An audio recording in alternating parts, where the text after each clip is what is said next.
All right, let's talk some baseball with our buddy Buster Olney on the JohnstonRVCenter.com hotline. He's presented each week by MyBookie.ag. With the code NEXTROUND, they'll match your first bonus up to $1,000. MyBookie.ag. Welcome in, Buster. How are you? I'm doing okay, guys. What's going on? We are living in a tropical rainforest here in Birmingham, so your Vandy Commodores cannot manage to get on the field somehow. Well, when they do, they'll find a way. Yes. We need a dome stadium here in Birmingham. That's what we need. Yes, we could definitely use that. I want to go back for just a moment to some of the big news that involved a couple guys that have local ties here with Tim Anderson and Josh Donaldson. Tim, of course, is an Alabama native. Donaldson played at Auburn. Were you surprised at how quickly and decisively Major League Baseball acted in this?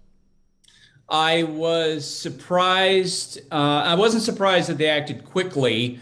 I was told on Sunday, the day after the incident between the two of them, that they were going to have a decision likely on Monday. I was really surprised that Rob Manfred didn't absolutely take it upon himself to show leadership in that moment. And I was surprised that the discipline wasn't greater. It was an opportunity for Major League Baseball to send a message to everybody. Look, this is not going to be accepted. Rob relegated it to one of his underlings. I think this was a decision, an incident that he should have grabbed hold of and said, I'm going to address this and I'm going to make it clear exactly what our standards are. And and excuse me for being a little verbose on this topic. I was there on Saturday and on Sunday and watched what Tim Anderson experienced over the weekend. And it brought me back to a conversation I had with one of my longtime colleagues, Claire Smith, who's African-American. I worked with her at the New York Times and I worked with her at ESPN. And she told me a story about how in the 1980s, when she was covering the Yankees, she's going through the clubhouse and one of the clubhouse attendants sees her and says, "Hey, there goes Aunt Jemima." Oh, and she was initially just enraged by the slur. She knew that she had the power probably to get that person fired. She called George Steinbrenner. She probably could have got that person out of there. But then she also felt like, why do I have to deal with this? Why is this put upon me? And so as I watched Tim Anderson over the weekend, he goes to the ballpark on Saturday. He's just playing baseball. And Josh Donaldson says, the Jackie thing to him on Saturday. There are two dust-ups on the field. And then after the game, he's surrounded by reporters. He's got to explain exactly what the history is. Then on Sunday, I've heard from White Sox players, he was really down that this whole thing had popped up. He sits out the first game of a doubleheader. He gets into the batter's box for the first inning of Sunday's game, and he's booed. And the rest of the game, he's got people chanting Jackie at him, which you guys know and I know is going to happen the rest of his career, okay? He's still answering questions about what happened over the weekend. Think about, from Tim Anderson's perspective, baseball should have done more than one game. Whatever Josh's intent was, and I take him at his word, he wasn't, that he's not a racist, but the way he affected Tim Anderson, he should have gotten more than one game. Tough to transition from that, but if I asked you, Buster, a better chance the Padres win the NL West or the Rays win the AL East? Wow, that's a great question. I'm going to say, because I believe in the overall dominance of the Dodgers, and I think they're going to be a tough team to unseat, knowing they're going to add during the course of the year. I think it'll be easier for the Rays, in part because while the Yankees have gotten off this great start, there are cracks showing right now. Their bullpen is kind of a mess. Chad Green is such an important figure and is out for the year with Tommy John surgery. Aroldis Chapman is a total mess. Jonathan Loaizaga having all kinds of issue with his confidence. And they've had guys go down in their lineup, including Josh Donaldson. So there's an opening there for the Rays in a way that I just don't see it for the Padres. Now, you could push back and say Manny Machado's been the best player in baseball so far, and next month, at the end of the next month, they'll probably get Fernando Tatis Jr. back. I'm always disappointed when I read an ESPN staff article and your opinion's not in there, so I'm going to ask you one of the questions because I'm dying to know. One of the questions is, who is the most entertaining team in baseball to watch right now? For your dollar, who is that team? For me, it's got to be the Angels, because you've got arguably the greatest player of all time, and I think that's what we're going to call Mike Trout at the time he retires, the greatest player of all time. And you got Shohei Ohtani, who's doing something we've never seen before, right? In some respects, in terms of marketability, Ohtani is the Batman of baseball, and then his Robin is Mike Trout. It's hard for any other team to top that combination, and it's fun that they're winning this year. That, for me, would be the team that's must watch. Buster Olney of ESPN with us on the JohnstonRVCenter.com hotline. He's presented each week by MyBookie.ag. Use the code NEXTROUND when you go to MyBookie.ag. Since winning the World Championship in 2019, the Nationals have been awful. There's no way around it. They've still got the manager that won the World Championship. His contract is coming to an end. What do you think is the future of Dave Martinez in Washington? I think that totally depends on his relationship with the next owners of the Nationals, because that's really what's going on now. The Lerner family has put the team up for sale.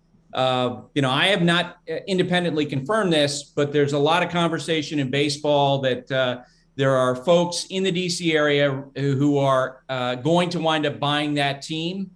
And, the question is, I think everybody will have for that group once they take over, what do you want to do with Mike Rizzo, the longtime general manager whose contract expires the end of this year? What do you want to do with Dave Martinez? Given that dynamic, it wouldn't surprise me at all if they make wholesale changes with a new ownership group coming in. But it's just a guess. We won't know until those folks answer questions. Well, you said when it's all said and done, Mike Trout might be the greatest ever. Albert Pujols, we brought him up on the show last week. He's had a couple of interesting moments this season. He's 42 years old. We saw him pitch for the first time ever, hit 2 bombs on Sunday against the Pirates. Where will Pujols be when it's all said and done? An inner circle Hall of Famer. For me, he's not quite there in the same conversation with the likes of Babe Ruth, with Trout. And I think his greatness is forgotten often because, let's face it, after he signed with the Angels, it was a drift downward. Now, it's really cool that after the Dodgers got him last year, and count me among the people who thought he was done. Like when the Angels released him last year, I thought, nobody would pick him up. Not only did the Dodgers get him, but he was a productive player. The Cardinals had followed up on that. They match him up against left-handers. They match him up against pitchers who don't throw very hard, and he continues to be a productive player. But I think because that downward drift in the second half of his career, he's not in the same group. And by the way, an idea that I had for the home run derby in conversation with my colleague Eduardo Perez yesterday, how about in the home run derby, one of the entrants be like a way to give tribute to stars late in their career, have tag team old guys, okay? So you could have one entrant be a tag team of Albert Pujols, Miguel Cabrera, Joey Votto. Okay. And they take Yeah. turns. I think that would be a blast. I think the players have a lot of fun with it. And, the old guys would have fun with it. Oh, no, I like that idea a lot. Speaking of old guys who can hit home runs, I saw where Barry Bonds was back at the park the other night. Jock Peterson talked with him, hit 3 home runs in that game. You're around the sport a lot. Where's Barry standing with fans and just being around the ballpark? Does he come to the ballpark a lot? Is he there? Is he around a lot of places? In recent years, since he left the Marlins, he was the hitting coach there, of course, for a time. But mostly where he appears is in San Francisco. He'll always be a hero there in a way that he will never be anyplace else. Roger Clemens has been embraced at Fenway Park by Red Sox fans in recent years. But, and in Houston, Roger also is accepted. But generally speaking, I don't think those guys go a lot of places. Not necessarily because they wouldn't, but because, let's face it, a lot of fans just will view them as being players whose accomplishments are tarnished. I personally, defer to my favorite player that I ever covered, Tony Gwynn, who just absolutely was captured by the greatness of Barry Bonds. That's how I'll think of him, as being the superlative talent. And yes, look, I'm not naive. He took PEDs, but so did a whole lot of other players. in his generation. The only reason why we talk about Barry Bonds is he happened to be better than everybody else. Phillies Mets Sunday night for Buster and the crew there on ESPN. He's with us on the JohnstonRVCenter.com hotline. Acuna getting scratched for the lineup for the Braves. Is that just an example of the fact that they are going to be extremely careful with him as he continues to work his way back in?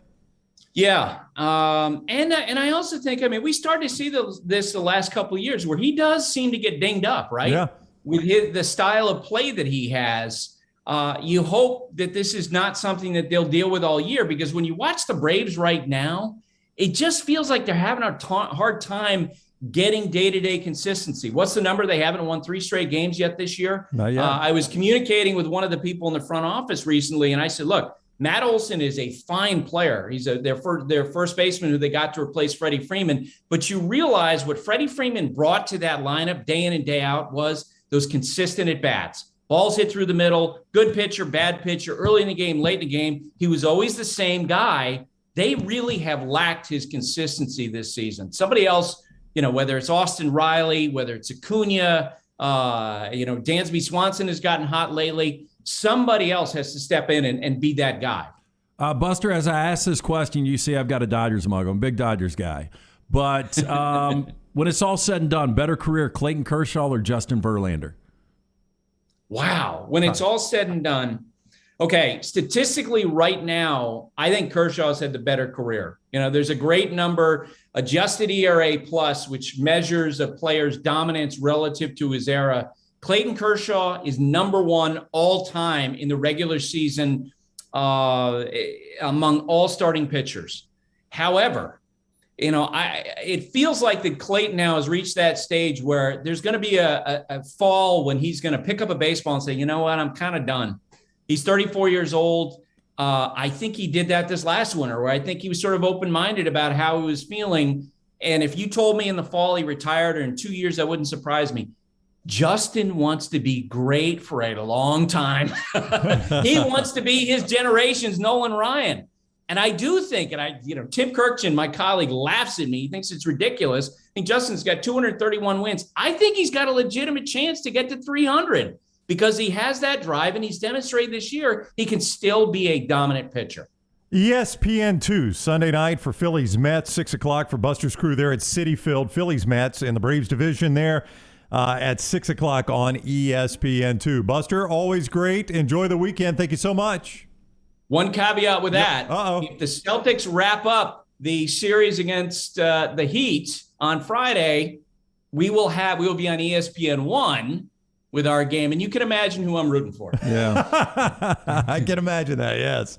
All right, so Buster in the Celtic screen there, and we got Phillies Mets potentially on ESPN or ESPN 2. Thank you, Buster. Enjoy the weekend. Thanks, guys. All right, take care. Buster with us on the JohnstonRVCenter.com hotline. He's presented each week by our friends at MyBookie.ag. Don't forget to use the code NEXTROUND when you sign up, and they will secure your first deposit bonus up to $1,000. They'll meet you halfway, up to $1,000. MyBookie.ag and the code NEXTROUND. MyBookie.ag and the code NEXTROUND.